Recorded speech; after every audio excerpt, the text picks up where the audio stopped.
Welcome to the England Podcast! Today was a very uneventful week and nothing has happened. Thank you for watching. Oh, not a single thing has happened, and all of our earlier predictions about who would make finals are correct. So, we did not misjudge anything. We have lost all of our hundreds of thousands of viewers, clearly. Let's just jump right into it and talk about the results of the matches this week, considering nothing else has happened this week. Nothing crazy happened. Nothing major, just a washed-up player finally taking a back seat. How dare you? All right, we got Sunning versus TES. I didn't mean that. And I just like to hurt G2. Anthony's feelings. All right, which one are we going to start off with first? Seeing as Deion is the guest here, I think we'll let him choose which series he wants to talk about and give his spiel about that one first. So, Deion, if I never got a goddamn choice. Well, because you've been on the show since the beginning. Well, let's start with... Every time I ask, you're like, I don't fucking know. Correct. Let's start with the spicy one. Damn one versus G2. That was the spicy one? That was the spicy one. Good. That the 50-50 Ken is now gone. The 50-50 Ken. But the worst part about G2 going out, Deion, is that no longer do we get to hear you talk about the 50-50 Ken after this week. I mean, true. But then again, we got something crazy that's going up. That's true, but I had a whole segment planned for Anthony called the 50-50 Can Corner. It was going to be a whole... I had graphics and animations drawn up. It was going to be a whole thing. I still want to see those graphics and animations. I got you after the show, baby. Don't worry, I got the prediction tool for G2 right here. Yep. If you doubt my ability to whip something up in the process, if you doubt that I can whip something up inside of this show, you were a fucking idiot, bro. Whether or not I will is another question, but whether or not I can... Oh my god. Anyway, Deion, start us off. So, Damn One versus G2. As I said for last week, Damn One played their goddamn game so well. They played their own version of League of Legends, being that Korean style, slow, no fiestas going about. We just choke him out. We just choked him out slowly, painfully.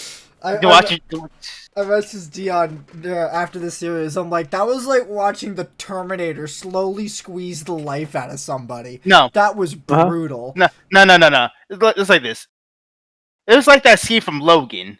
Where you saw Professor Xavier on the bed just quietly sleeping, and then you just see Wolverine's claws just go through him. It's like, oh my god! It was like, I thought you were gonna be like, it was the scene from the Wolverine movie where instead of having like a fun, good Deadpool EGG2, we have this weird monstrosity that couldn't get anything done and got their ass beat. It was that slow, painful death that happened with G2, and I'm not gonna lie. Look at that like that. I mean, I kind of felt a little bad because, like, damn, you guys got fucking rocked. But it was all for me. It was all good at the end when I saw that BM, that ill-fated BM. Is the BM what makes it worth it for you, Deion? Yes, like the double BM that they did in game and in IRL that they did. That was. I think. What was the IRL BM? They took G2's own meme of like throwing caps into like the Scream River. Yeah. Yeah, they took that from them. Yeah. I'm not gonna lie. That's pretty fucking gangster right there. Look, when you beat a team in under 20 minutes, they can't even surrender yet. That's when you know you've. They could have surrendered at 15. No. That's true. I follow traditional rules. There is no 15-minute surrender.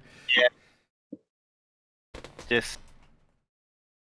Oh man, it was competitive. It was like G2 was like fighting up till game 3, and then after they lost Earth Soul in game 3, they just died.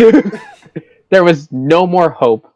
Game 4 was a whitewash. It was just terrible. It was like, oh, Cavs is taking a 1v1 in mid when he didn't need to. Canyon's just running over Yankos. It looked like they were just flailing around like, maybe we can do something. No, we can't. Oh my god, let's make this play. Their wallets are too large. Pardon me? They had such Excuse you? lead. They had such a huge gold lead. It was like, oh, G2's like, oh, we're gonna set up this death brush with like 3 people, and then Damon's like, yeah, you can't kill us. We're not dying. This is a 2v3, but it's not gonna happen. So it was just game 4 was terrible for G2 fans and So- G2 the players as well. 3 out of 4 of these games in this series and some of the other ones in this whole weekend, Leona had a 100% win rate. She went unpicked or banned in game 4 of this series, and that makes me wonder if Leona should have been picked up by G2 in this last game, because the game they won, they had Mickey X on Leona, but for some reason they chose to go Senna Nautilus. Both picks, I think, are extremely bad. I don't like Nautilus support. I feel like it's just not very good. Not in the Worlds patch, but in the current patch that's out, I think he's only good with Samira because Samira's passive is absolutely dumb. And he can proc it on auto attacks or his Q or whatever, and his ultimate. It's so much that you can proc it on. And I just think Senna 80 carry is not that strong, and you need to have another strong pick. And when you get stuffed as hard as they stuffed Yankos, especially when they had a Kindred who isn't gonna... Kindred doesn't do shit early. Kindred's not supposed to be an early game champion. But they stuffed fucking Graves with it, and now they're absolutely screwed. They have no carry. They're basically relying on Caps and Wonder to win a team fight, and it just doesn't happen. Oh, Kindred used her ultimate at the end of this game to save Herald to get 2 extra slams. Yeah, that's funny.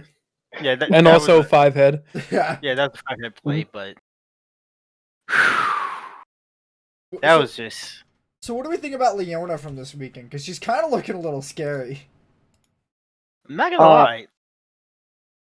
Like Leona, like personally for me, she's really, really good. Like she's like everything that's she's like Nautilus, but in my eyes, just better. Just I agree. Without the whole auto attack, bonk. But just without that, like she offers so much utility, so much. Like she offers so much for such a character like. And I think that her ultimate's probably a little bit better than Nautilus's too in terms of engage. I just think her I think I'm just going to agree with you, Dean. I think Leona looks extremely strong right now, and I would not be surprised to see her have a really, really high pick ban % in the final, unless it turns out nobody on either team can play Leona, which we know isn't the case. I'd have to say, particularly, I was sleeping on Damwon's Gaming bot lane a little bit. They're really good. Ghost and Barrel are insane. In game 1, you saw how proficient they were in the 2v2 as the Jin Leona, and really stuffed Mickey X's Rakan. It just, I think Rakan was a really bad pick there, but whatever. But it's just also showing the proficiency, just be like, oh, okay, it's great that you're Wing in. I can get off this auto before you try to get back out, and catch you with that E before you try to leave. They're actually an insane bot lane that gets a little bit overlooked sometimes because you just look at Showmaker, Noguri, and Canyon a lot more often. But they're also a very strong point of this team. That, coming into Worlds, I guess we didn't really think of as much before because, well, we weren't really familiar with them. Well, also, we were really on the top. We were on the top train, if we're being honest with ourselves, boys. Going into Worlds, it definitely looked like a top-centric meta with a lot, with a bigger priority on jungle. But it seems to have sort of shifted back towards bot lane as Worlds has gone on, which is kind of, I don't know, it's kind of strange to me that shift actually happened. But I don't know.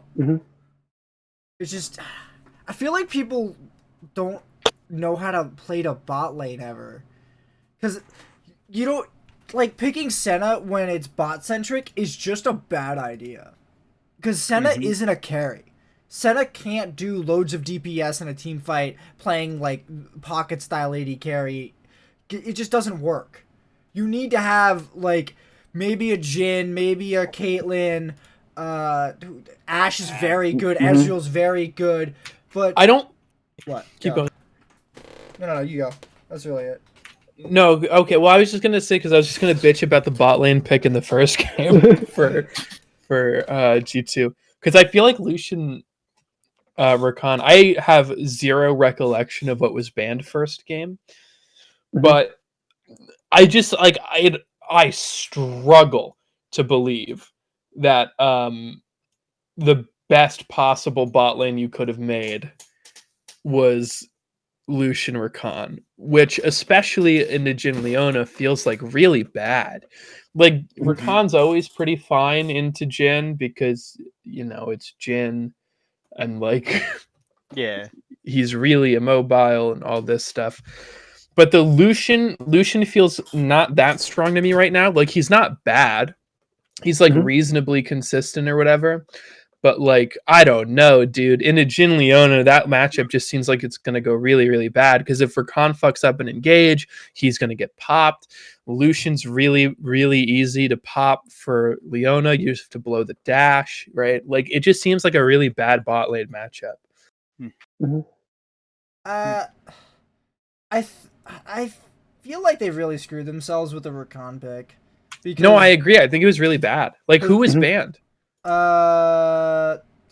was Tom Kench is on the ban list. Pantheon's on the ban list. Those are the only supports that are banned. But there's so many other better supports right now that you could Yeah. have picked with this Lucian that would have given the Lucian a better chance of being able to like thrive, or not even thrive, but like survive lane, right? Like Lucian didn't die a lot, but like at 24 minutes, it's an 0-5-3 bot lane in game one with an 0-4 Rakan. Like that's really bad. And of course the whole team's losing. The Lucian's only 0-1, up a little bit of farm, like a wave and a half. But like the Lucian wasn't doing anything to this fucking Hecarim. The Lucian wasn't going to do anything to this GP or this fucking TF or this fucking Jin. Like there's nobody here that we're really going to get this Lucian to go off on at this point of the game. And you got to get him ahead earlier. And you're just not really going to do that with Rakan into this bot lane, right? Like if they had locked in Xayah, maybe you take the Rakan from them, right?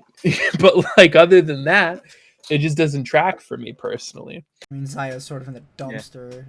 Yeah, that's why I'm saying you shouldn't do it. And then another thing that you need to look at from game one, it's like they had like nearly control of everything on the map. Oh yeah, like, from pretty early.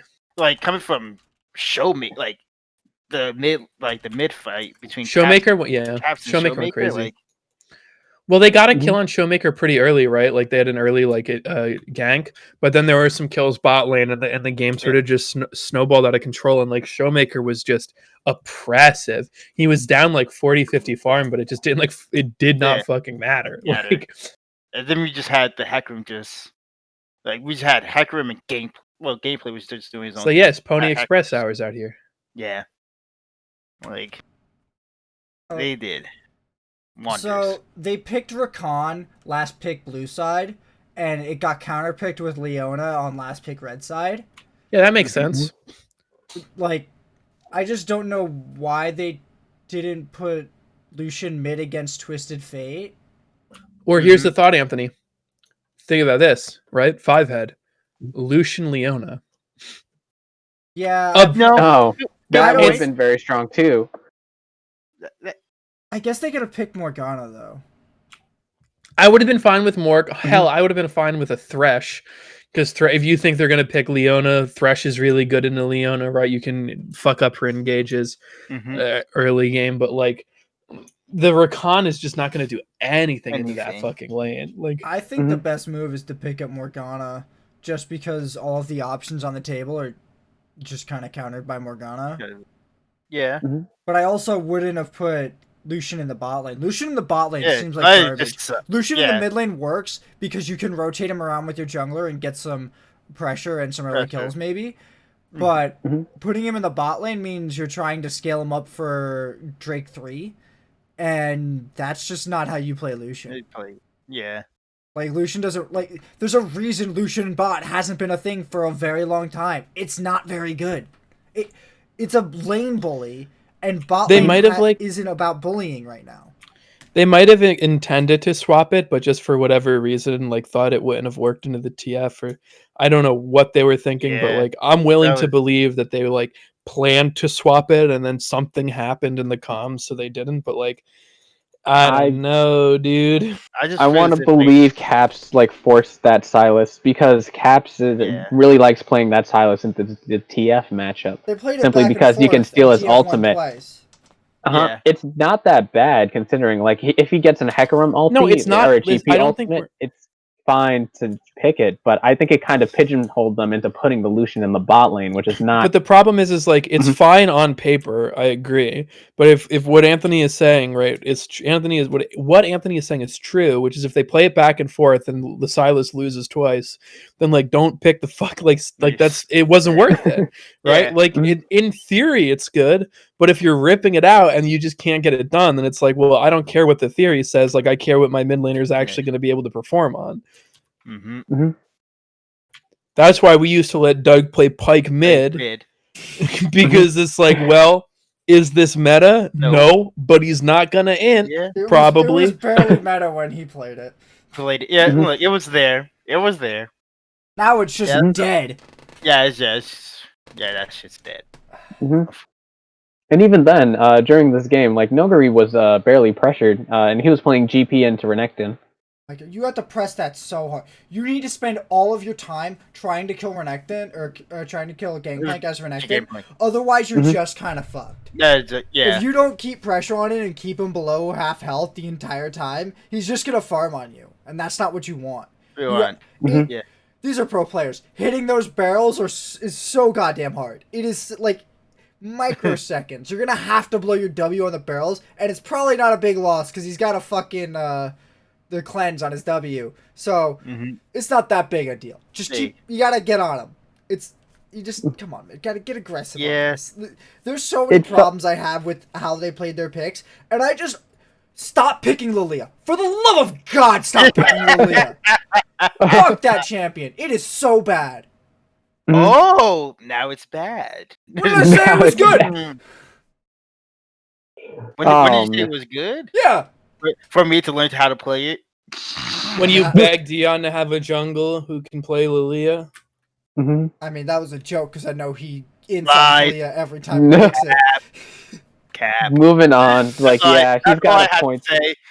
That's all I have to say. Alright, we've been here for 18 minutes. Let's move on to the next series. All right. Tuning versus Top Esports. So, this is kind of an upset. Suning were not expected to make it this far. Making it to semis was a feat and a half for Suning, but they've pulled it off and they went a step further. They have beat Top Esports 3-1 in quite a dominating fashion. This did not look like a very close series between two teams who know each other really well. This looked like Suning beating Top Esports at their own game. And now, what? I just want to correct you with one thing. You said kinda of an upset. This is a full-blown upset. Really? I think after it the is. previous series? You still call this an upset? Oh, yes! Yeah. The reason why was because of Game 3. Game 3. River Shen. The River Shen! Why does this in make an upset? World Semifinals! And you decide to pick River Shen. And you win! They had a Jax! Of course Shen's a good pick. You know how much I would love to have a Shen in my game if I am Jax? Okay, but that's not the point, though. The Shen's not supposed to get off the ground. He's not, but the fucking Renekton blew his fucking chance in his lane. Yeah, and they blew them the hell up. They blew everyone the hell up, other than Knight. But other than like Knight and like a bit of Carson, but they blew 369 up and Jackie Love. They cannot play the game. That was it for them. That right there, for me, after seeing that game, I'm like, they're about to really do this. They're about to win. They're about to be top esports. Because like top esports for me, like they have an X factor. Like for them, like they're a good team, but they have a certain X factor when that happens, as like that you saw from Fnatic. Like that X factor happened. Look, X Factor from Fnatic. yes, they have. No. I didn't see no. What? Coming back from 0-2 to a reverse sweep. Oh, you mean top esports have an X Factor? Top esports. Okay. Yeah. They have an X Factor, and then it's like that. It just died right then and there. That shit ran out. I think Jackie Love inted his brains out, but okay. Yep, Jackie Love did indeed int his brains out. Like, it's just okay. they look, just. You have never felt like as helpless as playing against Shen with 2 invisible champions for him to stack on with a Yumi. Pretty bad. You put a Yumi on the invisible champion. They walk at you. Yumi lands her Q, and then Shen just shows up out of nowhere. It's just like, well, I guess I was supposed to react to that. You're not wrong because I was that invisible jungler. Well, now. Okay. But moving past the salts, we really got to give credit to where credit is due. I think Vin was actually like one of the standout players within the series. He really put 369 in his place. SOFM, of course, coming alongside him. Yeah. And yeah, I'm glad you said SOFM there because I keep reading his name as S of M, and I'm like, what does it mean? Oh, you and Frostgaren would get along great. Yeah. I mean, it's what it says, bro. Frostgaren tried to explain to everybody how it's pronounced S of M. And then the dude comes out like a week later being like, no, I'll take SOFM. That's fine. It's something of me. I forget what the S means. Yeah. Like strength of me or something? I don't know. I don't know, dude, but it's S of M. I don't give a fuck what y'all say. I see. On the scaring screen, okay. But we really saw him showcasing that he's willing to take these junglers that aren't necessarily I'm gonna farm and be a menace. Not the Graves, not the Nidalee. He's even gonna take on his Lee Sin. He built a Knight's Vow. He's really out there to keep on making plays and support the team. Compared to if we look at Canyon, who's on the opposite side, whose playstyle is also not wrong, but favored by Damwon Gaming, is normally the carry of the team on this Graves, on this Nidalee. Really farming up, really becoming strong, really having his laners play around him. These are 2 opposing styles that are kind of showing up here. And it turns out that versus top esports, that supportive style was exactly what they needed, really empowering Vin in the top lane, really empowering Huang Feng whenever he needed to get his carries off. And Angel, quite as may be, is kind of like the solid person that's always there. He's never really going to pop off or go crazy. There's some games that he has that, but he's always going to be stable at least and show up in a big way when it really matters the most.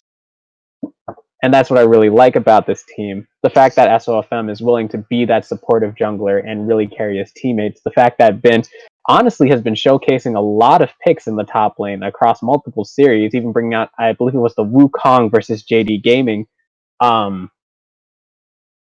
showing that he can carry, he can play tanks, he can do whatever he wants. I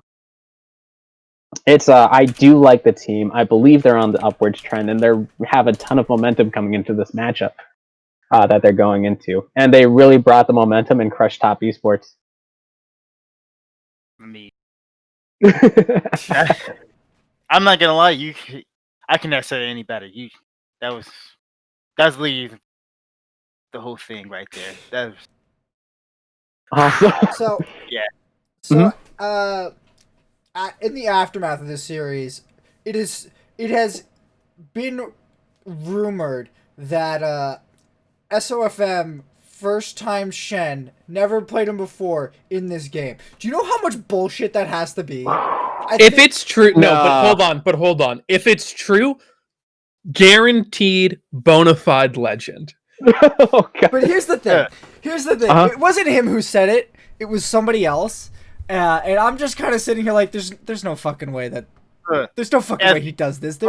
They said there were no other picks, and that this is the only thing that was good in this situation, even though he had never played it and he just went with it. Abso-fucking-lutely not. No fucking way. All I gotta say is this: if that is true, if that is true, then everything I said from before, like this was a kind of an upset. This is the major upset. This is the explosion. This is the nuclear bomb. Deion's right. On top esports. Deion's right. If this is first time Shem, this is the content nuke of League of Legends. like if that is true, and please, I hope I'm not gonna lie. I hope it's not true, because if it is, I'm not gonna top esports is gonna be crying in their sleep right now. I will say he built like garbage. I mean, yeah. His build is absolute trash. More evidence in the favor of the theory. More evidence in the favor of the theory, bro. Mind you, most people who play Shen for the last 6 months have had an absolute trash build. Yeah. Oh man, this is just. Anybody want to talk about Huangfang and how fucking crazy he was? Yeah, Huangfang was like a madman this series. It's curious. He has his moments where it's like, all right, he doesn't look like a 2v2 laner. Like, he doesn't look like, all right, he's the one who's going to be really making those leads massively in the bot lane. But he's also is one of those people who, like, in the mid game, in the late game, is so goddamn dependable. All I had to say about Huangfang is like this: if the team needs him to step up, he will step the hell up immediately. But if they don't need him, he'll bide his time. He'll just stay there. He's like, "Yep, I'll just do this. I'll just be on my farm. Just don't mind me." That's what I think of Huangfang. So, and I respect that. In Game 4, they try to stop the backs of top esports from defending their base as they shove an inhibitor. Now, it's a pretty good play. My number one problem with this play is that when they pull it off, they stop 4 out of 4 of the backs. But one person ends up walking over by the time they start hitting Nexus towers, and after they've killed the inhibitor, and Tom Kench respawned and was already there. So what happens next is Jarvan dives the next 3 people to stop their backs again, dies, and the 2 people that were pushing the Nexus have to stop because 2 people are there. There's a TP coming in after they killed Jarvan, and now they're screwed. So everyone's like losing their shit over how this is amazing play, and like they pulled it off so great. They fucked it up. They killed their jungler to try to push for something they couldn't get. I don't know why the fuck they did that, but I know why. I like to push for shit that gets my jungler killed. Deion knows that. Yeah. No. Deion knows how I play the game. After you land the Ezreal ult, that's the end of it. You break the inhibitor and you walk away. Taking 1 Nexus turret is worthless. I will say that until I fucking die. I will die on that hill. Nexus turrets are worthless in this day Why do you and think age. that? Because it never stopped me from winning a game that they're there. Does it stop backdoors? Sure. How often do I successfully get a backdoor off? Fucking never. When was the last time we saw a pro competitive backdoor? When? Finals. Okay, so it sounds pretty useful. Got them to Worlds, they could go 6-0. They already got to Worlds then. Yeah, but now but going 6-0 gave Bjergsen a better reason to retire, because if they had gotten to fucking I'm gonna just keep letting him say 6-0. Did I say 6-0? Yes, oh, you shit. did. I don't want you to live in this fantasy. I don't know, dude. I'm a dumbass. You all know that about me. I think they're slightly more valuable than you think they are, but I think they're maybe not worth inting. They're just I think they're maybe not worth inting for. They're definitely not worth dying for at all. Especially when they didn't even take 1. It's like, look, if it's an easy take on both of them, alright, sure, maybe. But if you're not even gonna take 1 of them and your jungler stops them, what the fuck? Wait, didn't someone die on the exit too?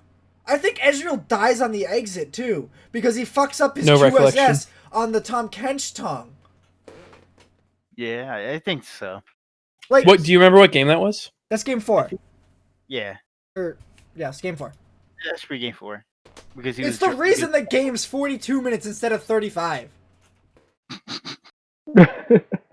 Like they just chucked any sort of good close they had. You go reset after that play and you just break 2 more inhibitors. All right. Has everybody said their piece about top esports versus sunning or Suning? More or less. All right. It's on to the sad and depressing news of the week. His Greatness, our Lord and Savior Bjergsen, has retired. Our Lord and Savior who took 2 years off of Worlds. Oh, man. Why Bjerg sad? Bjergsen is... Yo, Haymant, that meme fucked me up, dude. I could not stop thinking about that dumbass fucking meme, bro. Bjergsen has retired from playing mid lane for TSM and will be moving to be head coach for Team Solo Mid. Nah. You're right. He will play at being head coach of Team Solo Mid. Hang on. I forgot to put our results up. I don't have Deion's results in here, but I got the Damwon season perfectly correct. Everyone got the TES Sunning series absolutely wrong. Yeah. And these 2 fools, for some reason, thought it would take Damwon an extra game to beat G2. Because I always call them long, baby. Wait, I think I had I had your picks, Anthony. Yeah, you matched my picks, I'm pretty sure. Yeah. All right. Back to Bjergsen. I'm sad. I wonder why. That's fair. I'm real sad this week. Look, the only thing I'll give you is this: Bjergsen was indeed the GOAT for mid lane. I won't give you that. But I will say he was very good. Actually, no. Look, he was more than. He is the greatest North American player ever. Like he's not an NA player. Don't be getting semantics of words I'm saying. North American. This is exactly, by the way, laner. before the podcast, this is the exact reason I asked you if you considered Bjergsen an NA player, by the way. And you said, no, I don't. So get your fucking shit in order, bro. Oh my God. I fucking saw the lines, bro, and I set it up, baby. He is, without contest, the greatest player to play mid lane in North America, in the North American Have you seen leagues. Meteos' mid lane, bro? Oh, no, but I haven't. I bet it's worse. I bet it's worse. I bet it's worse. Support brand is something else. It's intentionally feeding one time in particular. I think it happened twice. But back to famous Bjergsen. I don't care. Shut up for the next 10 minutes. I don't want to see him go. I was real excited to see him just start bringing TSM back into form over the next couple of years. Really get it rolling back together. But then he's just like, "Nah, I'm gonna retire." I mean, he still could. Really, right? As a coach. I give it 6 goddamn months before he's back playing mid lane. That's all I'm saying. They're gonna finish 8th in the spring split, and then he's going back to fucking playing mid lane in the summer. See, but my question was gonna be actually. And I'm gonna just jump off of you, was I was just wondering how you guys thought he would do as head coach, because realistically, it's not outside of the realm of possibility that he does, depending upon who they sign as mid, because I have not looked into it at all and don't know if they announced it. But depending upon who they sign as mid, he might be able to do a lot of good for the team still as head coach, right? It's not necessarily he's not gonna help the team succeed. I think that your vision could still occur. I just think it won't happen with him necessarily on the Rift. And you might be right? I also think there's a fairly high chance that he comes back to playing at some point. I don't think it's guaranteed. I don't think it's 100%. I think it's maybe 60, 70. He's back playing by summer. Nah. Sure, and you can. But I was just saying, he could end up being a really good coach, My thing is just Bjergsen. He's been playing the game for 8 years. Probably more than that. He subbed for TSM in tournaments before he got into EU LCS. Yeah. And what takes me, he's been playing professionally for 6 years. Insane. More than that. No, he said himself that it was 6 years. I'm I was honestly kind of hoping that. Yeah, I was No, I think it was NALCS for it. Yeah, he was in NA for 6 Yeah, years. 6 years. He Yeah, joined in 2014. yeah.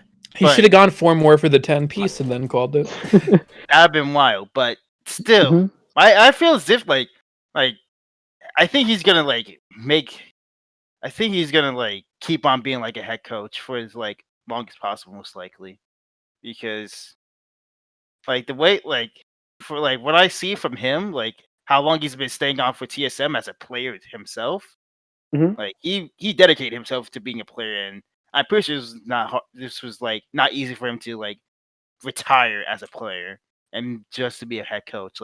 I feel as if he's just going to straight up fill the whole coach role and stay as that coach role for a good while. I actually agree Last with more than you. 6 I months. think I think the only chance where it gets guaranteed he comes back or stops coaching is if they have 2 years of just dog shit performance, right? I think it'll take Specifically out 6 of the weeks. Sure, but anyway, Mhm. I shit on him a lot because I like to shit on Anthony and TSM, but he obviously was a fucking insane player, and it is Mhm. sad to see him go. I've been, as some of you know, Anthony especially, I've been watching this shit since day one. It is going to be weird to see not a third mid laner for TSM, Oh my right? That's going to god. be kind. Dang. There's It's been 2. There's only been 2. Yeah, and so it's going to be weird, and obviously I hope he does really really well coaching because I hope he succeeds and stuff, and it would be cool to see more high level players who really know the game transition into roles like that, especially people of the caliber or status of Bjergsen. But I think Deion's right that he's probably going to sit in this role for a long time. I think Anthony, your 6 weeks call is mostly just desperate prayers for return, which is not an insult because if I were in your position, I would also be making desperate prayers for return. Mhm. But I think it's want him back. and understandably because again, he's fucking insane. He's consistently been top 2 fucking mid laners in NA, right? Mhm. Some splits, we've put other people at slightly ahead of him, right? Sometimes, but he's Mhm. always in the top 2. He's fucking crazy. I, You know what I mean? I don't think there hasn't been a year where if you give Bjergsen the MVP, anybody could be like, Bjergsen doesn't deserve that reward. Not totally Well, looking they at could say some other players, but no, I think that's true, but I think they could say he doesn't deserve it more than blank. But yes. on the face of it, if you're only looking at Bjergsen, is he playing a MVP, a, to use sports terms, an all-star caliber? Then yeah, obviously, dude, he's fucking crazy good at the game. That Zillion is one of the craziest things I've ever seen. Almost always, it's insane. Uh, his, what was I gonna say? His, crap, I just lost it. Someone else go. Sorry to cut you off, bud. I was Mhm. trying to be nice to a TSM player for once. And honestly, I was Don't hoping expect that it again. this happened a while ago. I know you had thoughts Really? about doing it in spring. Yeah, it's because one of the constant problems that the TSM has had has been wondering exactly where a shock collar is would be. They've tried to fix it multiple times. Bjergsen's tried to take over the role. There was Well, one hang on. successful time Wait. when Shot calling's Doublelift. wait. No, shot calling's a dead idea. There are no shot callers in League of Legends anymore. Do you know this?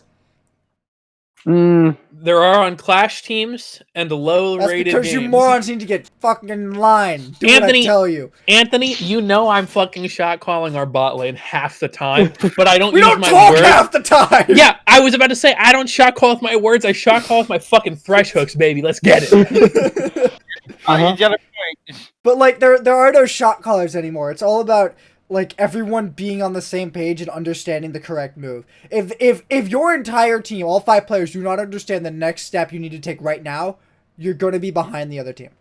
There are And no that's what they more. do. There's no I more mean- high lambs in the LCS who can just tell everyone what to do at all times and have it work. Well, there was never that's any other high lambs in the LCS. fine. I don't think there's been a But what high I'm lamb in saying any is league that- ever. Yeah, but also let's not disrespect High. He was Oh, yeah. shocking. He was shockingly good at playing what is basically an RTS version. Yes, of that's what he was LCS. Mhm. Oh boy. Hang on, what were you saying?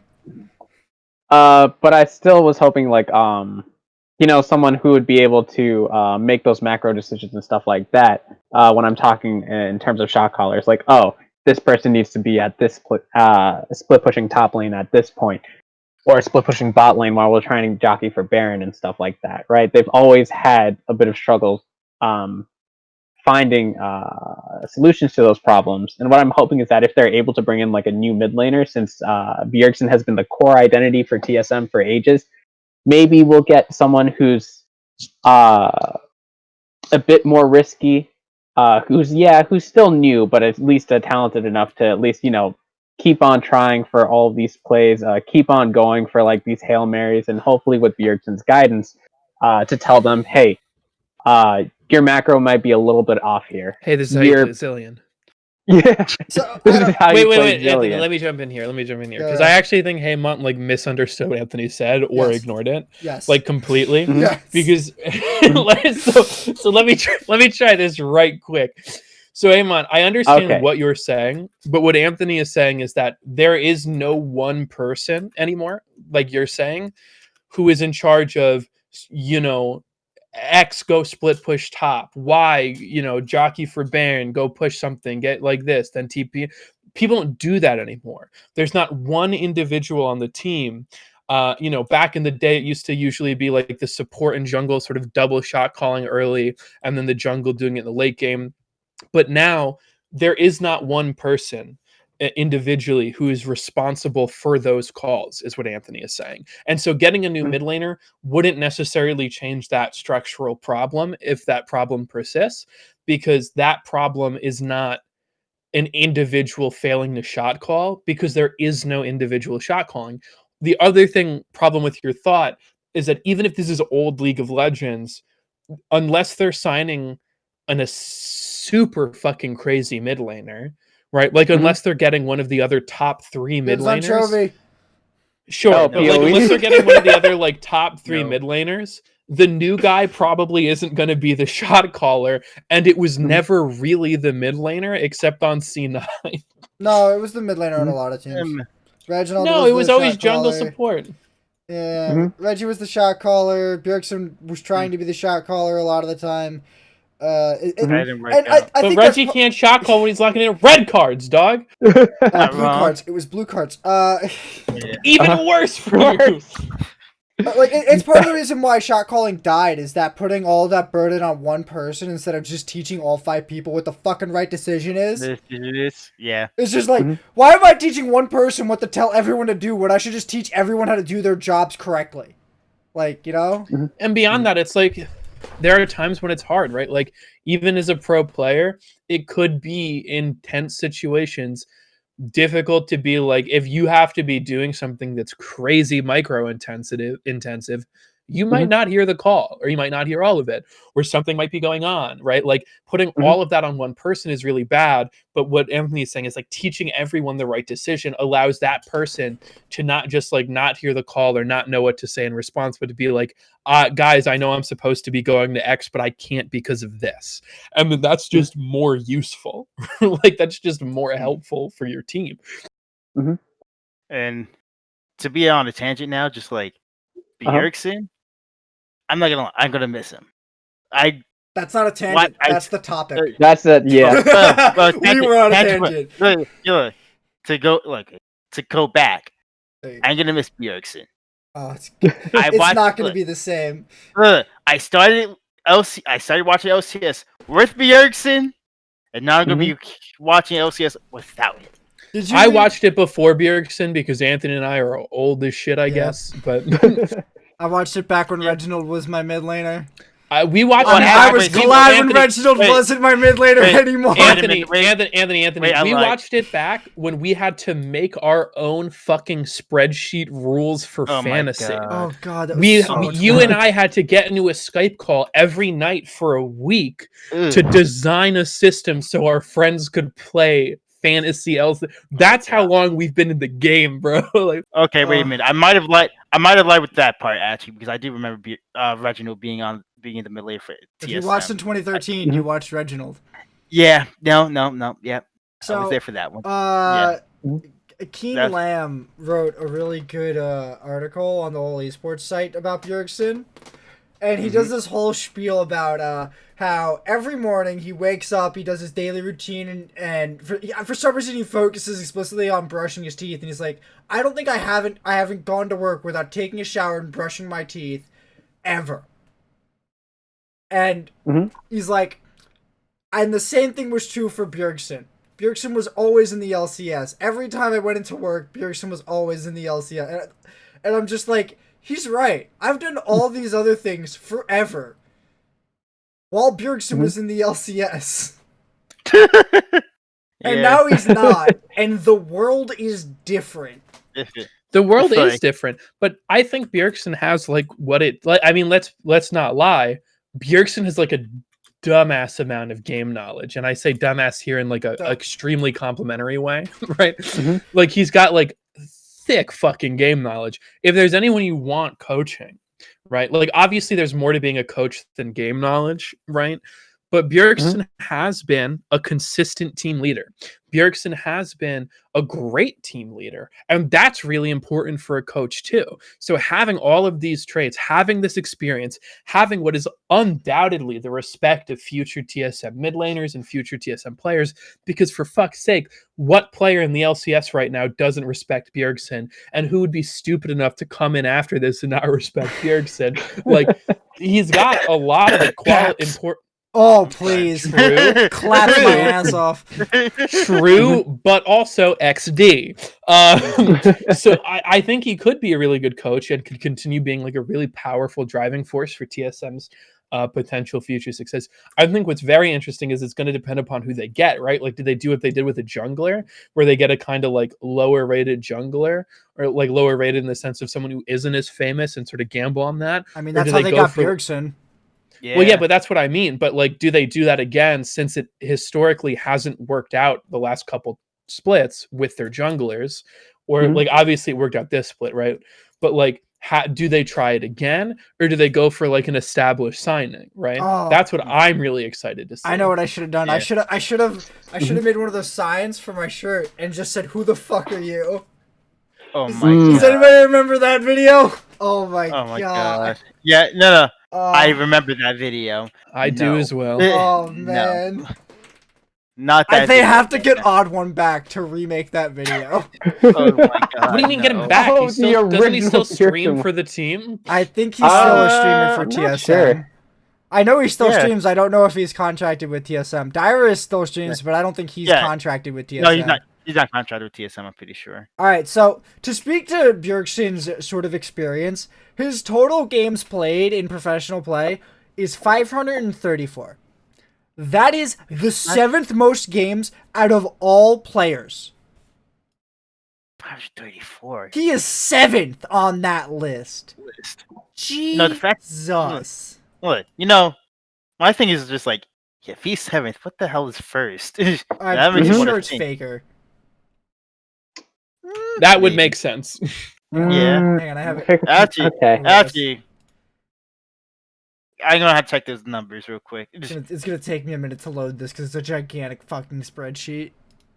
Yeah, that makes sense. Let's talk about something else while you load it then. On a tangent, Faker's 25 years old. I didn't know that. I feel awful about what I'm doing with my life looking at these people. Yeah, same here. Younger than me. Like, what the fuck? Yeah, Bjergsen's like my age, which is like, what the fuck is? Like, that makes you want to think about like, damn. I mean, most of the recent stars in the NFL are younger than all of us. Patrick Mahomes won a Super Bowl younger than every single one of us, right? Like, holy! Oh my god! Yeah. My aunt asked me, "Why aren't you winning the Super Bowl right now? Like, you're the same age as that dude." And I'm just sitting there like on the couch looking at my phone. I'm like, he's got legs. Good response. What do you want from me? Good point. All right, so here's the players that beat him in order of like top games. Number 1 is Faker, then Deft, Yahoo, Mako, Rookie, and then GA. I mean, all that makes sense, and all of those are like legends. Right? Yeah. like there's not like a fucking unlegendary person on there. You know what I mean? Mm-hmm. I said unlegendary, but that implies something wrong. I meant non-legendary.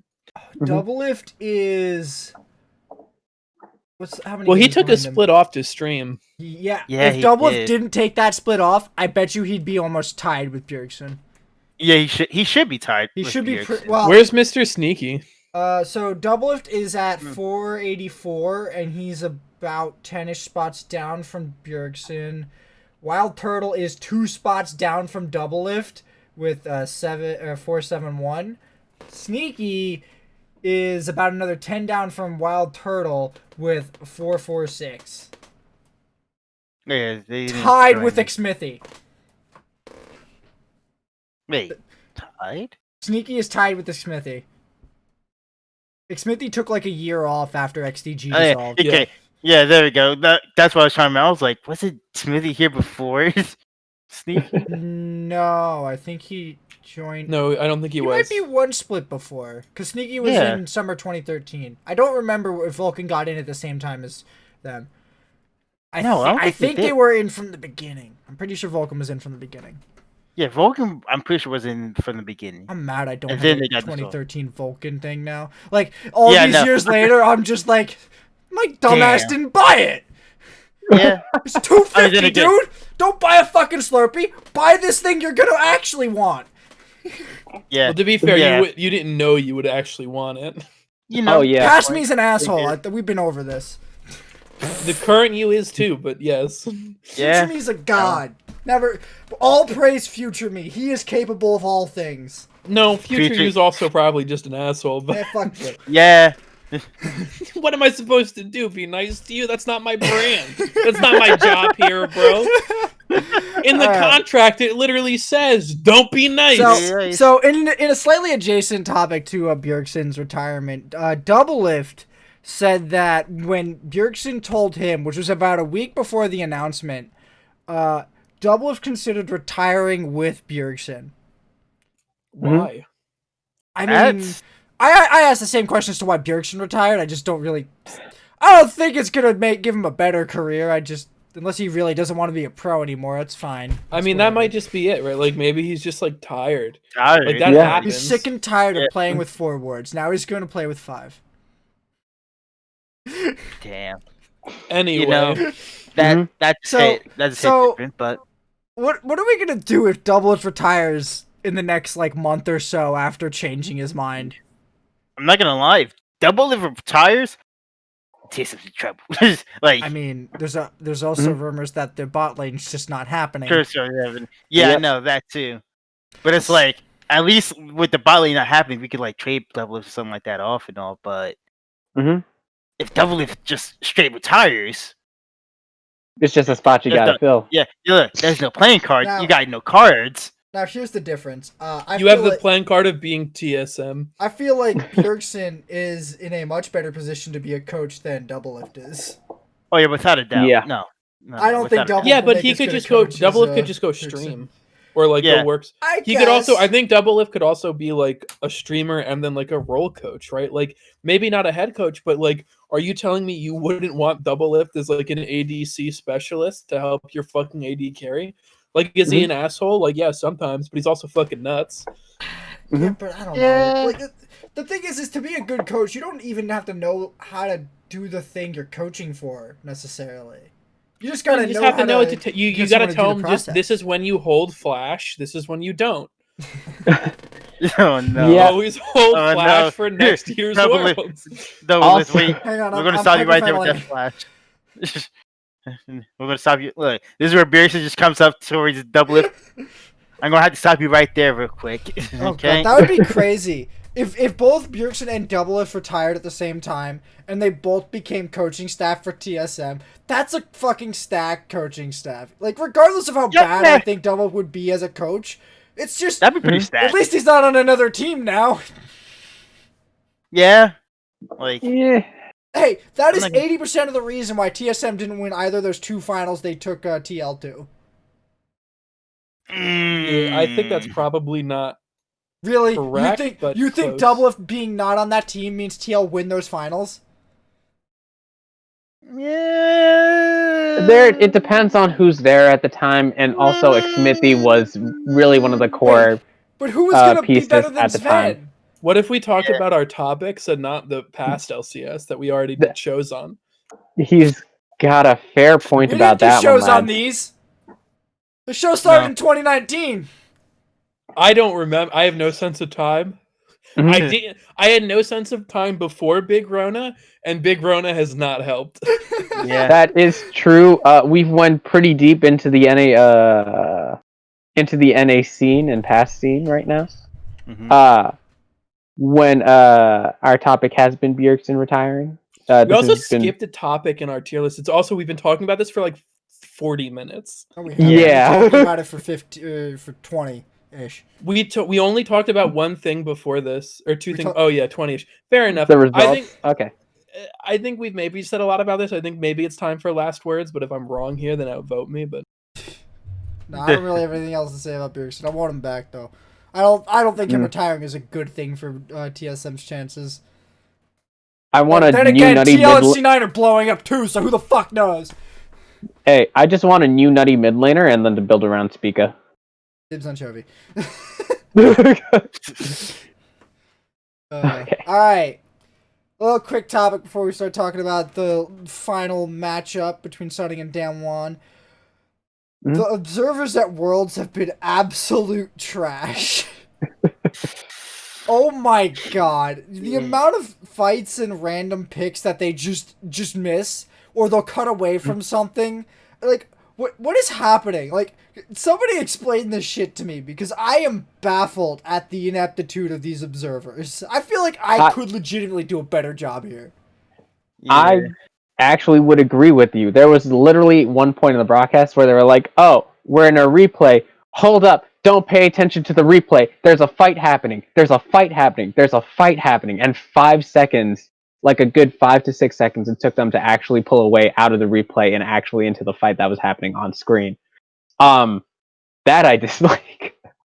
Yeah, this. Oh god. In the games this weekend, G2 versus Damwon, Mhm. Perks gets a pick-off kill, like, virtually by himself on Ashe, and then the screen, like, he's right here. The screen kind of pans up a little as he's ulting to kill Ashe, and just kind of trails off into nothingness, watching basically nothing happening. And then Ashe dies. The casters entirely miss it because the screen's not even looking at it. And it's just like, well, what the fuck's going on? The casters aren't even noticing the shit. And, like, why don't the casters have their own spectator anymore? Like, they've done it for remote games before. I really liked the clip you sent me, Anthony, which wasn't observers, but was production, where there's like they were in the middle of casting a fight, like a important fight, right? It wasn't just like a little 1v1 skirmish top. Like, it was like a kind of a thing you want to look at. And then it cuts to a fucking replay, and the casters go, "What?" Like, they just are like fucking so mauled about it. It was so funny. Like, I could not make it as a caster. Oh yeah. I really wouldn't make it as Cassie, but I don't know. This deserves a team. I'm not, like, they just gotta wake up. I'm not gonna lie. They've been so bad for so long, and I don't understand. Like, what the fuck? Oh. Yeah. You know, apparently LPL has different casters for the Chinese stream. So I'm like, why? So what is happening? Who are these observers, and why are we using them? So do you mean different casters or different observers? Different observers. They definitely have different casters. Hey, did you know I was gonna say the caster thing is like kind of trick. Can speak two languages at the exact same time. I mean, that's why I was about to say having different casters seems trivially true and not very interesting. Yeah. No, don't worry. It's just Captain Flowers there with Chinese subtitles at the bottom. Yes. It's full Mandarin. And all of the subtitles just say "Daddy Fat Cock." No. Look, I would watch anything that Flowers casted, no matter what language it's in, because it's all straight fire. True. Also, I like when I said that Deion didn't laugh, didn't say anything, didn't sigh, just wiped his face in annoyance. Yeah, just. Oh, I gotta. For the sake of the friendship, he just pretend that I didn't say. I gotta find a way. I gotta find a way to get Captain Flowers to cast our Clash games. Pay him a lot of money, probably. Yo, pretty sure, yeah. Look, don't worry. I think We got him. Haymant It's pretty Diamonds. cheap to get Arrow Yeah, to coach you. just like Steve did. Okay. It's pretty cheap to get Arrow to coach me? Yeah. How much? How much? I need to go back to his stream, but I don't think it was more than like $5 or $10. I'll pay that. But that's per game. pay that Dion, per game. we're all Per paying game. that. Everybody here, we're making a Clash Yeah, team this money is it. pool to get training. Oh well, my hang on. god. Is he coaching AD carry only? He's like, alright, kind of per role, but 80 carry favored, dog. I'll pay $10. I will. to I coach still, me dude. for I'll go games. back to ADC. I don't fucking care. Like, I feel will like go he's gonna back. tell me what I already know, but like, all right, I'll have someone confirm my suspicions. I don't care if it's what I already know. I gotta make sure. Like, And he doesn't care if it's on stream or off stream. Yo, can I what get a lad. If there's someone I'm paying to coach me that's like, but you can't stream it, I'd be like, then fuck you. Recommendation, donate through PayPal. Do not get... I tried to install the Korean app. It did not work out well. Wait, Korean you were gonna pay this man to coach you? No, I donated to his stream. That's off topic. Okay. Technically, this whole thing is off topic. But yeah, Yeah. viewers Yeah. fucking suck at Worlds. Goddamn. Yes. It's something I can else. see some moments of brilliance sometimes. They'll set up to do something interesting and then they cut to a fucking replay. Yeah. Alright, on to the final. Where are our picks? Boom! They're on screen. It's not a great spot for that to be in, but whatever. Alright, we got Sunning Esports versus Danwon Gaming. Now, we are split 50-50 in who we think the winner is. Haymant and Deion both have the blasphemous take of putting Sunning as the winner. But Anthony and I, the two original members of the podcast, the oldest people here, watching LCS from day one in the goddamn Google Sheets before fucking Fantasy League, we have the 8-head play. I'd have to rebuild it to run fantasy again now Yeah. because they fucking killed it. Look, Did they all I kill? had to- Yeah, hey buddy, we will get back. I will re-download Skype and we will get back in the Skype Oh, call. God, no, I'm never Like doing the that. oldest. Yeah. Yeah, correct. We're gonna do it on Discord, but I'll fucking help, bro. I remember most of the shit we did last time. Hey, if you Oh get my God. me 8 other people besides you and me, I'll do it. Oh boy. Done. Also, so go on to the picks now. Mhm. Now, hear me out. I'm about to make the 9-head. I'm not gonna hear you out, but keep talking. Look, 9-head play right here.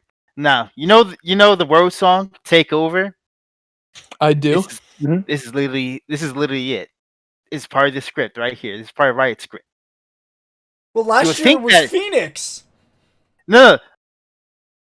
Did you just? True. Please tell me you didn't just realize that. No. It's true. It's like this. You would think like take over. You would think like this is Danwon's chance to like take over the crown again, like to end the 3-year dynasty of the Chinese. But that's where you're wrong, because this is where China will take over and destroy the Korean dynasty actually, and be 4-year holders now. Well, this would is be the it. first time that. Okay, if Sunning win, this is the first time that no Korean has won Worlds. No one on the Sunning roster is Korean. Oh, yeah. Okay, I'm that's pretty what sure you meant. SOFM is Okay. Vietnamese, and their support is Sword Art. Correct? Am I crazy? Sword Art, yes. Yeah, Taiwan. Sword You're Art is right, you're right, Taiwanese. you're right. Yeah. I think he might be from Hong Kong. I'm not too sure. It He's is, from the Yeah. LMS. Yeah. He isn't Yes. Korean. That's what you Mhm. meant. Okay, thank you. But yes, So- also That'll be interesting, and from that perspective, I can agree with you that is how the script should be written. But I just watched Danwon Gaming Terminator style choke the life out of everyone they've encountered this entire world. and then you saw Sunning exacting the ultimate dark Okay. horse run, That's not really a dark horse run, but okay. destroying top esports with a River Shen is now a Yeah. dark horse No, run. that's called cheese. That's a little cheddar. no. That's that No, pepper no, jack, no. baby. That's that pepper jack on the Jeez. plate. Look. Hang on. Fuck. I say pepper jack because is it spicy? Yes. But is it still cheese? Yes. Here's what I'm gonna say. Sunning is Naruto. Damwon is Itachi. Damwon is gonna smack daddy Naruto Only for one of those all characters time. dies like a bitch in a spin-off anime. No. So What do you mean spin-off anime?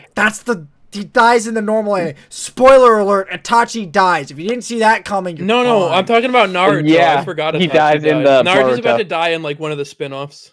He Yeah. dies in Oh. Boruto? I don't think he's died yet, but they've like basically said like at this point the only way they're stopping the current villain is like he's gonna fucking int basically. They made a bigger villain than the original maker of... That's not League of Legends. This was just a Where did stupid they- analogy. Yes. yes. I'm glad you figured that out yourself. It's just a random ass Congratulations. To analogy. remind you. Fine. You know what? Here's the thing. God... Sunning is Yasuo, and Damwon Gaming is fucking LeBlanc. I think you meant the other one. No, I think you meant the other. Damwon is LeBlanc. LeBlanc's calculated. She finds the target, kills the target, gets the fuck out. Yasuo dies 10 times and just runs it down. And yet still somehow wins the game is Exactly. something that you've forgotten to say. Exactly. See, that's where we're at right now. Look, We get to have Faker's LeBlanc versus... Who the fuck plays Yasuo anymore? Nobody. Look, all I No. gotta say is this. We thought that... Look, people thought that JD Gaming was going to be Sunning. Sunning won. Mhm. People thought that Top Esports, who we thought was going to win the whole goddamn thing, lost to Sunning. 3-1. Like, you have to see, like, something's not right with this. This shouldn't be happening. All right, Deion. In typical fashion, if you haven't seen the show before, I'm once again, even though advocating for Sunning, God gonna damn ask you some hard questions. All right, Deion. Oh, God. It looked like Sunning was able to beat Can I JD cut in Gaming. here real quick? Okay. Sorry, Haymant, can I cut in here real quick? Sure. Hey, Go Deion, ahead. Go ahead. I know you're a new member of the cast, Deion. When Haymont goes into these, especially when he says it's time for the hard questions, this is usually about when I mentally tab. So I would recommend this is an appropriate time for you to not listen and then just go, wow, you asked a really long question anyway. And then Oh Or- my god. be nice to him. Your call. It's up to you, Doc. I know. All right. Just this is a pro gamer strat from someone who's been here for a while. Hey, man, my ask you a God. question. All right. So I would agree that Sunning beat JD Gaming and Top Esports by being the overall better team. Maybe not. I think Karsa performed in the Top Esports series. I think Kanavi didn't perform in the JD Gaming series, and his team didn't play around him. Do you think that Sunning would be an overall better team than Damwon Gaming? To Do be you a, think? to be an overall better team? Mhm.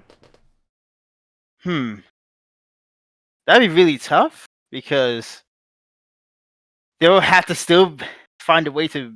I mean, for me, they'll like have to find a way to beat show like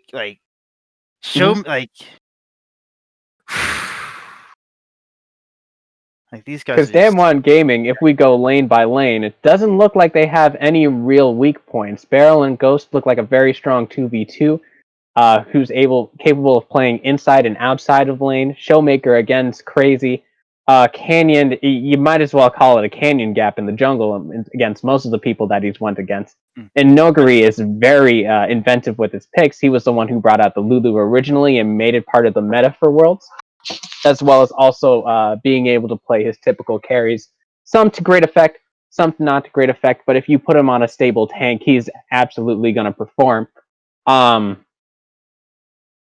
Where would you think that Sunning would be able to exploit them? You see, in the 1v1 against everyone, it would, like, on paper, this would be on Damwon, without a doubt. Mhm. But when it comes to the team fight, aspect, I feel like this is where you enter Sunning's world, Wait, right? no, Sunning didn't win by team fighting. They won by skirmish. They did win by skirmishing. Yes. That's Fighting true. skirmish. See, fighting skirmish. But still, like this is like that's where you enter their world because like you see like as you said before like SOF. Oh my goodness, I'm about to pull a fucking Matt. I'm about to say SFM, but no. What are you about to SOFM. No, Frostgaren, no. Yeah. No, SOFM, say as you S of M. said- It's what his fucking name is, dog. No, no. And like as you said before, like SOFM, like he doesn't play like your regular carry jungle like Canyon does, but he plays like in a way a support like in a way like a supportive like role in the jungle. You know he plays very aggressive supportive roles, but but they're still supportive roles. And like the way he does it, Aggressive supports, by the way, best supports. Yep. I mean, It's you're what not you like wrong. on your team. Like we have that, and then it's like then you like it like think of like their bot lane being Huanfeng and Sword Art, like especially with Huanfeng, like if he needs to step up, he will step up, and like that's another thing I have with him against Ghost, which is like I mean Ghost is really good, but Huanfeng I feel like he's better than Ghost, but Oh. that's personally with me. You think that Huang Feng, at least when it comes to the mid game, when it comes to skirmishing and the late game team fighting, has a bit of the edge over Ghost? Yes, without a doubt. And then Okay. Mhm. with the mid lane, yeah, no, Showmaker has that. Showmaker kind of has that.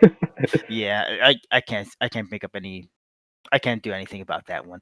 But when it comes to like the top jungle, like SFF, like that's where the two ideologies clash right there between the junglers, SOFM, and Canyon right there. Like that's for me. It's gonna be a battle of the jungle with those two because they have different play styles. And for me, as as a jungle main, that right there, I feel like that's gonna be like the make or break between these two teams. Like one Okay. of them is gonna do good, and one is going to do very, very bad. So Okay. You do say that you feel like Sunning has the skirmishing edge, but we've also seen G2, which was favored as this team as being capable of skirmishing with the best, being able to handle these Wait. Are LPL you and remotely LCK teams. suggesting that G2 was favored in the Damwon matchup? No. This is mine. Stop answering. This is All mine. right. G2, one of the teams who's supposedly be able to produce a lead from nothing, who's supposed to be able to skirmish with the best, really got crushed by Damwon's discipline and their ability to actually play around their jungler, be out on the map at the correct times, take fights at the correct times, and play against this rigorous discipline. There was only one time that Damwon made a misplay during that entire series, and they still managed to come back as disciplined as ever after losing the Baron and choke G2 out within game. I believe it was game 3. Do you still think that Suning, with that skirmishing style, would be able to take Damwon down? Yes, I do. Because the same thing can Mhm. be said with Game 3 from Top Esports and Sunning. Because as much as a chaos-filled team that Sunning had, with the River Shen and all, that was still, at the end of the day, good discipline. At the end of the day, that was really good discipline coming from the side of Sunning, unlike G2, because even though they had a chaotic, evil team, they did their jobs of destroying the Renekton, shutting Jackie Love down, and they made sure they don't come back, they don't play, and they made sure that they won that game. Even though people would like to say that it's cheese, or as people would like to say pepper jack, but like you say it's cheese now, but that's still not them a game and put them ahead for Alright, match point in that series. I think my favorite part about this segment is that the two people who picked Damwon don't have to say shit. about why Damwon should win this, and it's That's all a fucking fact. We can all- just chill. Oh, I was all about to Haymant. move on. Anthony, we can literally just vibe. Yeah. Oh, I was about to start posing questions to you guys. No. Anthony, vibe check hours. Fuck Oh, Haymant. No. jeez. Alright, so it appears to me that Deion is saying that Sunning faced more adversity and therefore should be favored in this matchup. Is that what you're telling me? 'Cause that's kind of what I'm getting from what you're saying. No, yeah. That's He's saying that Sunning, at least compared to G2, is a bit more disciplined and better skirmishers in comparison to Damwon Gaming. Compared to G2, I mean, in compared to G2 Esports. Let me correct that. Compared to G2, they have an actual game plan. Okay, Alright. instead of just picking, So- instead of picking styles and thinking that's going to be all right. But From my perspective, looking at Sunning from their games, they look significantly shakier than Damwon did in every series.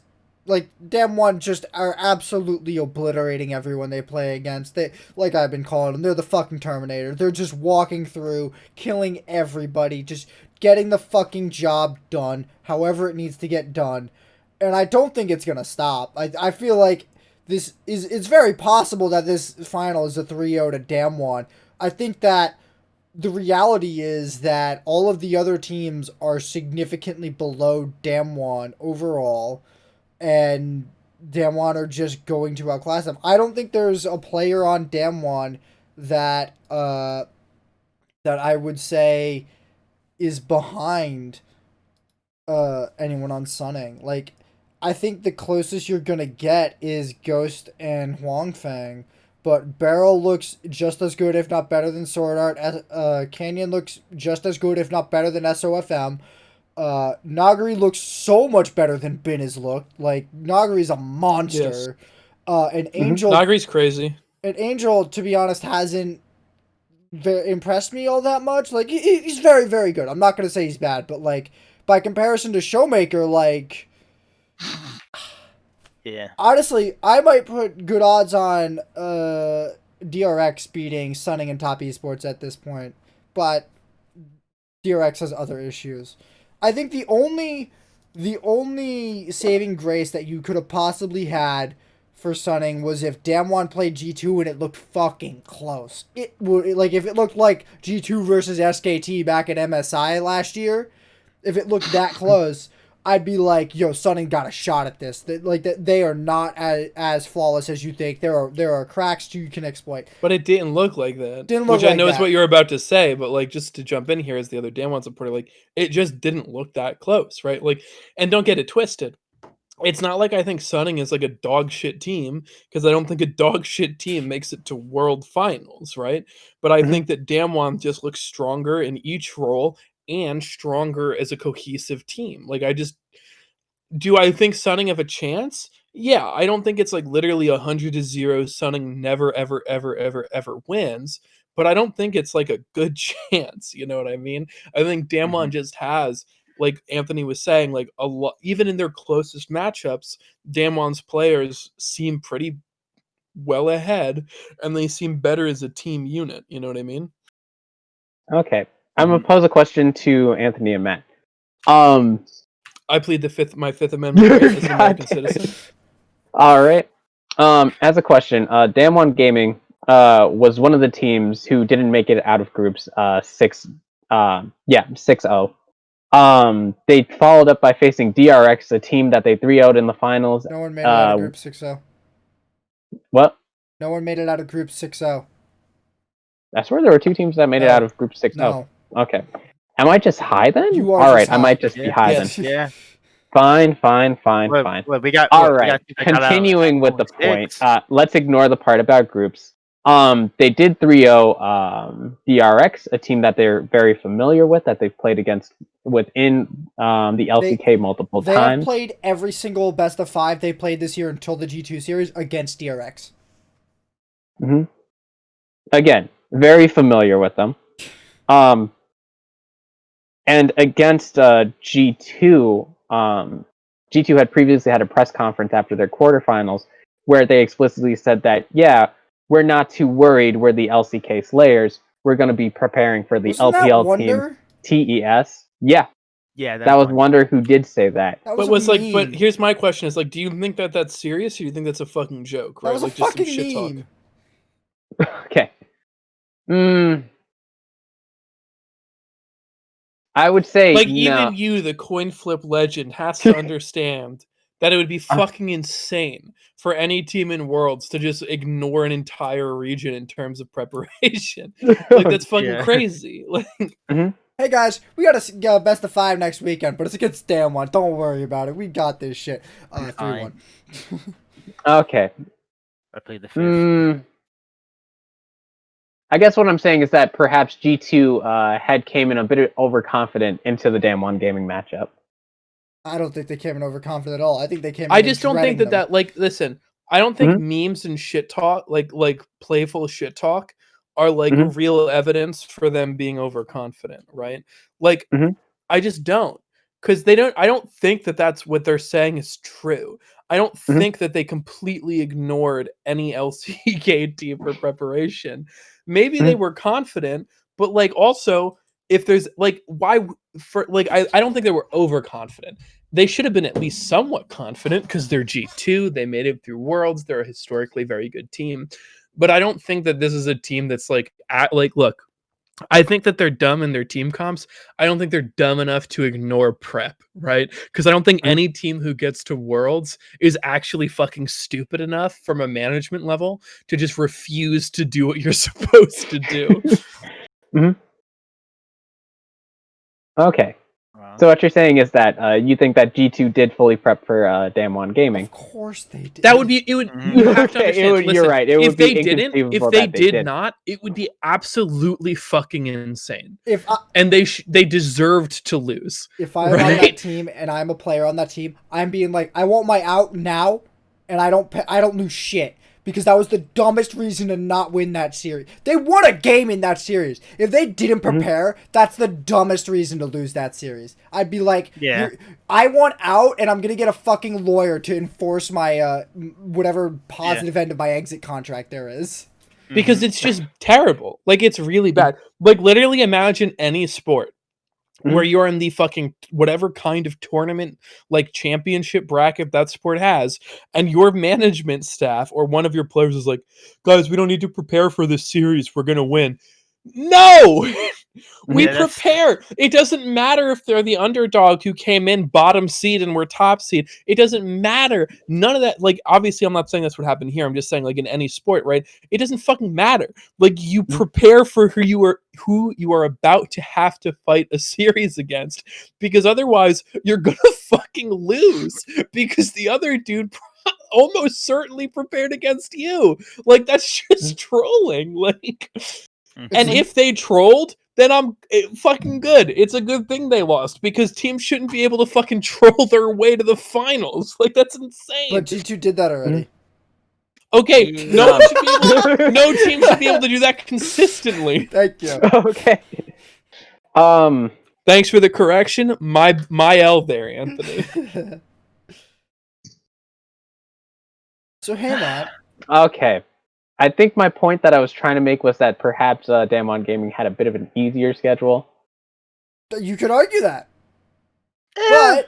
But I think the reason that they smack daddy DRX is because they've been scrimming against DRX for the past 6 months. Like, they're the second best team from Korea. Clearly, they've been scrimming together over and over and over again. And guess what? Their scrim results must have got real consistent. Yeah. And that happens, right? Like, that's just a thing that occurs. And it's not like you can kind of expect it, right? Like, it's not bad for DRX. Well, it is, because they didn't get to Worlds. But like, it doesn't mean that like this is an insanely godlike team that can clap anyone. It means that they kind of got a little bit lucky, because like they fought DRX and they know DRX, right? You know, like if you fight a team you know really well, then, you know, chances are they know you well. But if your players are sort of like pound for pound better, you have an edge, right? Even if it's only a smaller one. So here are their other conversely, two options. Suning, hang on, let me go. They had 2 other options that they have not played a best of 5 against, which was Gen.G Gaming and Fnatic. Do you think they're not going to beat both of those teams after seeing them play their last 7 games? and the 6 games from groups. By the way, they beat JD 1-1. So Yeah. it's possible that JD has a shot at the series, but do you think they're going to win that series? No. No. At their most recent place, I don't know. So to say that they had a lucky or a weak route to finals is sort of saying everyone else besides Sunning is a shitter and Damwon would have beat them anyways. What I believe that even though the series against JD Gaming would have been Damwon Gaming favored with how they've been playing recently, I do think it might be closer than the series against DRX. I can agree. I definitely think it would be much closer. Mostly because and heavily because I think DRX and Damwon are just like it's solved. The answer's known. Can we stop having this experience over and over again? Yeah, it's kind of sad actually for DRX when I think about it. DRX walks into a best of 5 and like, yeah, guys, let's go. You're against Damwon again. God damn it! No. They'll just be like, I would have not shown up to this best of 5. I'd have been like, I know it's gonna happen. I'm going to lose. Yeah. But sadly, I'm contracted to play. So Haymant. What are the flaws you're seeing in Damwon that I am not seeing, that I am overlooking, that Sunning are going to leverage? What I'm saying is they haven't had an opportunity to play a team that would really expose their weaknesses. I even think that Fnatic, G2 plays more to their own style, but I think that Fnatic is one of the teams who really adapts and really tries to figure out teams and preps very well. I would have liked to see a series against them from EU as well. I mean, think that G2 prepped really well against Gen.G. Did you see the video by, I forget the dude's name, but he did a video about how G2 countered Gen.G's level 1s by effectively going to bot Tribrush 5-man and killing the person that they send there. They did that twice in a row. Or they blew a flash and got a kill later. I forget. Yeah. But the original one, the team that has showed that can be exposed in groups was Fnatic and Selfmade, who had dismantled Gen.G in a similar fashion. They went 1-1 against Gen.G. I know, but the first, I believe it was the first game that they had against them, they recognized that, yes, Ruler is definitely the carry here. We're going to bully him until he can't do anything. All I know is that Damwon has a higher win rate than Sunning. And I'm going to go with the fucking numbers. And I'm going to go with my fellow OG. Look, the last time I went through the numbers, Top Esports lost. Did you go with the numbers there? Top Esports didn't have a better win rate than Fnatic at that point. I think it was actually identical. At G2 won. Wait, what? What? And G2 won? Against Gen.G. Okay. Fuck that. But G2 were in the group with Sunning. Yeah. Who are now in the final. So that made sense. Somewhat. And also, Gen.G's in a group with Fnatic, LGD, and TSM. Like, what? You want to tell me that's a strong team coming out of there? That's a big load to swallow, man. I mean, only for TSM. Sure, Can I just say, hated the phrase "big load to swallow." Hated it. I know. I mean, that's the same load that TSM has to take right now. So I mean, Dak. Where's Cloud9 again? It's like that out here, Cloud9 again? Hang on. I can't see them. I'm looking at all these Worlds teams. Where are they? 9-0-6.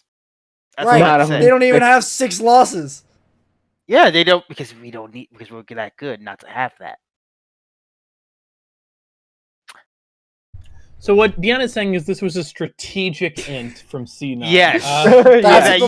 That's what I've been saying about the last 2 years of TSM before this. But I would have rather the difference is Deion and I don't respect TSM, and we do respect C9. Because we have taste. We have taste. Well, if I didn't kick my AD carry only to then not make world... Hang on. Shit. I can see that now. And you wonder why BRB, boys. And you wonder why Bjergsen is becoming a head coach now. You wonder why. Okay. Demon's going to I smack guess Sunning. Both of closing you are thoughts. absolutely fucking high. That's my closing Yeah, I thoughts. think Anthony's correct. Suning has a much better supportive Say style, that- and wait. their jungler's able to cater to all of their lanes instead of their lanes look. going to their What? jungler, and will be able to go. Look, And all I through gotta- that What style, the will fuck be is able to this beat bullshit? Gen.G Wait, gaming. Haymant, what does that even mean? Like, look, all I gotta say is this. I All for favor the the Suning games style. until you start hearing silver scrapes go on in the background. All right, okay? Matt, we're at it. That is a 50-50 coin all right, flip. we're we're and out out of of bringing time, topics. boys. this one Everybody, back. listen, we're out of topics. We're out of time. Oh, wait. Anthony, would Wait. you like to take What? us home? Oh, shit. What's up, Deion? I mean, is more EU LEC, but I mean, Fnatic's looking to replace Nemesis. Yeah, everybody knows. We knew about that as soon as Oh. they got kicked out. Oh shit! Nemesis a big shit. Okay. He laid a giant egg at Worlds this year. So, Yeah. All right, Matt, we're out of topics. Hey, you want to All take right. us home, brother? Yeah, I think that'll do it for this week on the Legendary Leland's podcast. I think we have one more episode left this year. Just depending about, on- unless something crazy happens. Yeah, depending on how the off season goes, we might do another episode. Besides that, you can catch the VODs on the YouTube channel Legendary Podcast. Catch the show live probably next week, 8 p.m. on twitch.tv/NizzyTV11. Catch the audio podcast version on anchor.fm/LLoLP or whatever you get your podcasts. Tell me if you want it somewhere else. Good night. Have a good night, gang.